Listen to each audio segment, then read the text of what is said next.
একটা মামলা দেওয়া ছিল, ওই পেপারসটা উঠাবো কই থেকে? গাবতলির মামলার একটা ডকুমেন্ট ছিল, এটা কি এখান থেকে নিতে পারবো?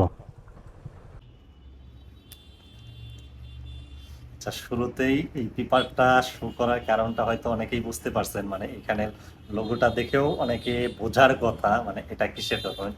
যাই হোক, আমি বলেই দেই, এটা হচ্ছে আমি গত 25শে নভেম্বর আমি একটা মামলা খাই, সেই মামলার আর কি পেপারস।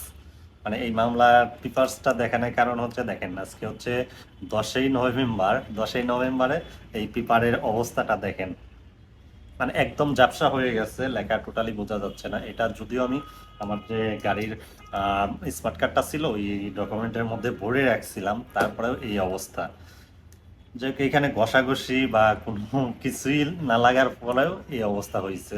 এটা গতকালকে সন্ধ্যার দিকে আমি যখন দেখি, বের করে দেখার পরে আমি তো পুরাই হতাশ। দেন আমি ওইখান থেকে ইনস্ট্যান্ট আমি এই মামলাটা ভাঙায় নিই, কারণ আমার এখানে যে ক্যাশ আইডি, এটা যাই হোক কিছুটা বোঝা যাচ্ছিল, আমি যে নাম্বার শেয়ার করছি সেই নাম্বারটাও বোঝা যাচ্ছিল না।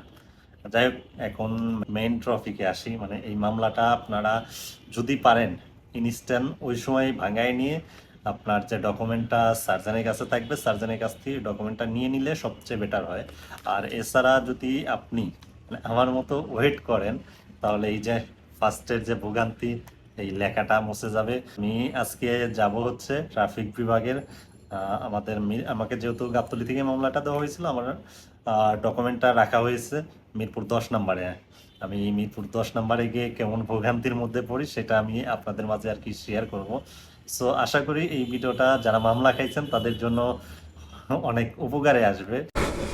সো এখন প্রায় 4টা বেজে গেছে, মানে 30 মিনিট বাকি আছে। এখন জানি না আমি ওইটা তুলতে পারবো কিনা।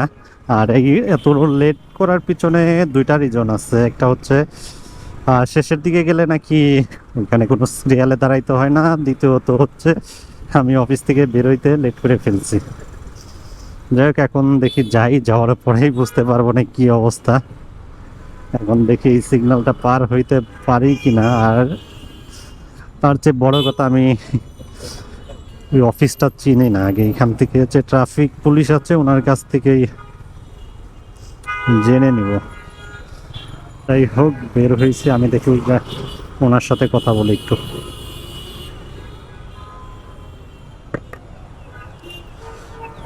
আচ্ছা, এখানে আপনার ওই যে আমার একটা মামলা দেওয়া ছিল, ওই পেপারসটা উঠাবো কই থেকে?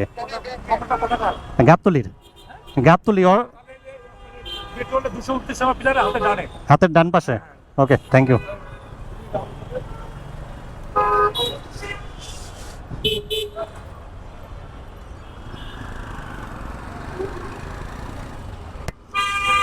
যাই হোক, আমি ওনার কাছ থেকে তথ্যটা নিয়ে নিলাম। উনি বেশ আন্তরিকভাবে আমাকে বুঝিয়ে দিল। এখন দেখার বিষয় আমি এটা তুলতে পারি কিনা। এখন আমার ঘড়িতে সময় হচ্ছে, বাইকের ঘড়িতে সময় হচ্ছে 3টা 35 মিনিট। আদৌ তুলতে পারবো কিনা জানি না। অ্যান্ড তুলতে পারলেও কি ধরনের ভোগান্তিতে পড়তে হয় সেটা আমি আপনাদের মাঝে শেয়ার করব।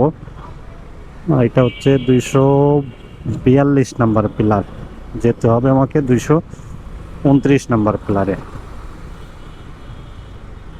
এটাই 229 নম্বর পিলার। এখান থেকে হাতের ডান পাশে উপ পুলিশ কমিশনার কার্যালয়। আসসালামু আলাইকুম ভাই, আমার একটা মামলার ডকুমেন্ট ছিল, মানে মামলার একটা ডকুমেন্ট ছিল, এটা কি এখান থেকে নিতে পারবো? বাইকটা পার্কিং করবো কই? পিছনে জায়গা আছে।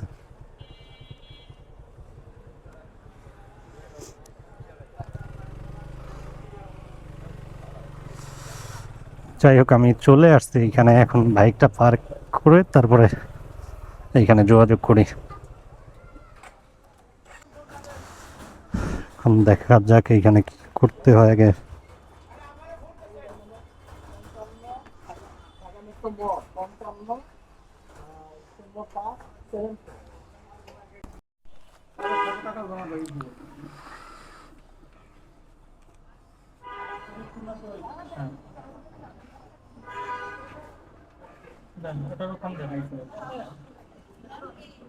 এমডি রাশেদুল ইসলাম।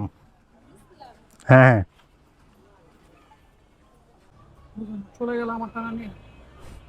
ওই একটা করে নিচ্ছে, তারপর খুঁজে বের করে এটা অনলাইনে করতেছে।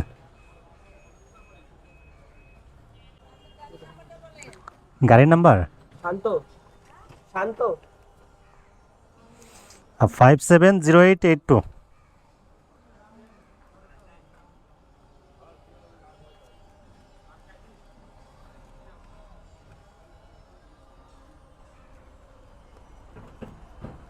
ঠিক আছে।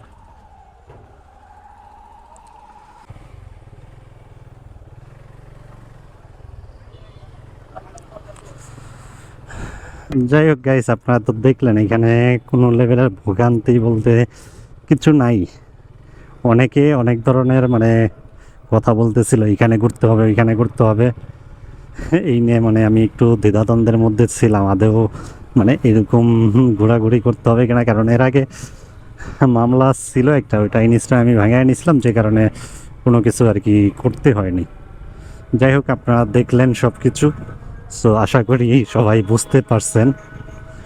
এই তো গাড়ির মামলা সংক্রান্ত বিষয় এইটাই ছিল আর কি শেয়ার করার। সো আশা করি সবাই বুঝতে পারছেন, অ্যান্ড সবাই ভালো থাকবেন।